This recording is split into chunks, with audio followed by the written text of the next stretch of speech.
در ولایت سوخت وضع اپیدمیولوژی نسبتاً بهتر گردیده است. تحلیل متخصصان اپیدمیولوژی نشان می‌دهد که سیرویدیابی ساکنان به بیماری سیرویدی کرونا ویروس روی به کمشوی آورده است که از این پیشتر شهر و ناحیه‌های بزرگ ولایت در مثال خوجند، باباجان غفورov، پنجکند، استرافشان و کنی بودم شماره سیرویدیابی به کووید 19 بیشتر بود. حالا خوشبختانه سیرویدیابی به این بیماری سطحی پایان روی دارد. این یعنی که امگذرانی اهالی بود و به واسطه جریانی با سرعت امگذرانی اهالی در مقیاس شهر و ناحیه ولایت ادامه دارد و ما 1% توانستیم سطح بیماری یعنی که بیماری عین حال وضع بیماری سیروید کرونا ویروس در مقیاس ولایت آرام می باشد و به واسطه ما توانستیم با یعنی که گذراندن دوره‌های امگذرانی مرحله یکم و مرحله دوم واکسینه کنانی اهالی یعنی که بیماری را از بین برده ایستاده است. نگفته نماند وضع بیماری سیرویدی علاوه دیگر بیماری سیرویدی که همه سال در سطح شهر و ناحیه‌ها به خیر گرفته میشد و امروز خوشبختانه با نظر داشتی سریع وقت عملی نمودن تدبیرهای سنتری ضد اپیدمیولوژی همه نمودهای بیماری سیرویدی در سطح پایان رفته است و این هم باشد با یعنی که کاربری ساحه سنتری که یعنی که در دوره پاندمی شبانه بروز متخصصان ساحه ما کار و فعالیت نموده دادند و ما اطمینان دادیم که وابسته به انامین دیگر فهمی اهالی و یعنی که با سرعت و انجام دادن ایمونیزاسیون ما میتوانیم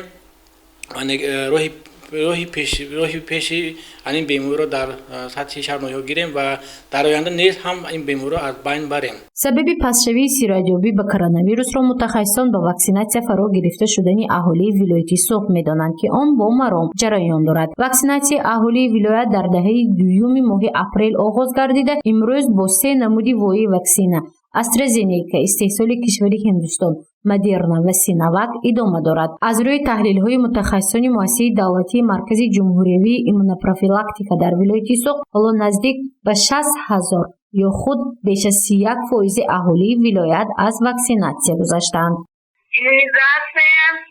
یکم باید در سطح ولایت 1.8% اجرا شدگی. دویم باید 57.8% اجرا شدگی. واکسن استرازینیکا سینوواک مدرنا ولی 3 نمودی واکسن کدی یعنی آدمان به شرایط انتخابش هست. امکانیت انتخاب کردن نمودی واکسن از گروه مقصد نو یعنی که آدمای از 8 سال بالا 1.8% آدم فرا گرفته شدگی. کارهای فهماندهی رفته ایستاده است. دویم باید فرا گرفته از ساکنان دعوت به عمل می‌برم که باید از واکسینه ها یعنی که نمودهای 3 نمود است که در مقیاس ولایت وارد شده است باید حتما به این فرا گرفته شوند و چیزی که در بالا قید کردم یکی از راه‌های اساسی پیشگیری خطر سیرویدیابی از انسان یعنی که با کرونا ویروس این یعنی که واکسینه کنانی می‌باشد.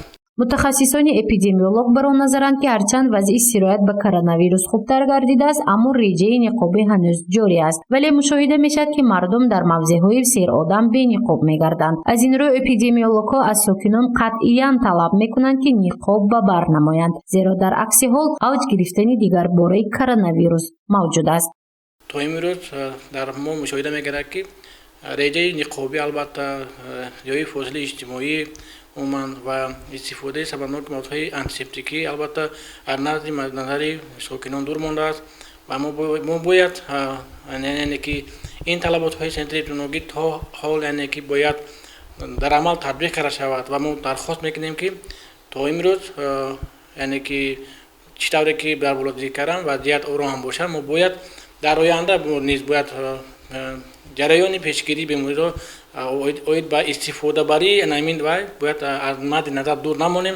پیشگیری همه نمودی بیماری‌های سیرویدی کاری تنها مقامات‌های دخلدار نیست. برای این میباید خود ساکنان نیز به وضع سانیتری خود و منزل‌های استقامتیشان بی‌طرف نباشند. زیرا بجز از بیماری سیرویدی کرونا ویروس امروز بیماری‌های سیرویدی زردپروین، بیماری‌های شدید روده و معده، راه‌های نفس به قید گرفته شدند. از این رو متخصصان ساکنان را دعوت می‌نمایند که بهر پیشگیری آن به حفظ سلامتی خود کوشش نمایند.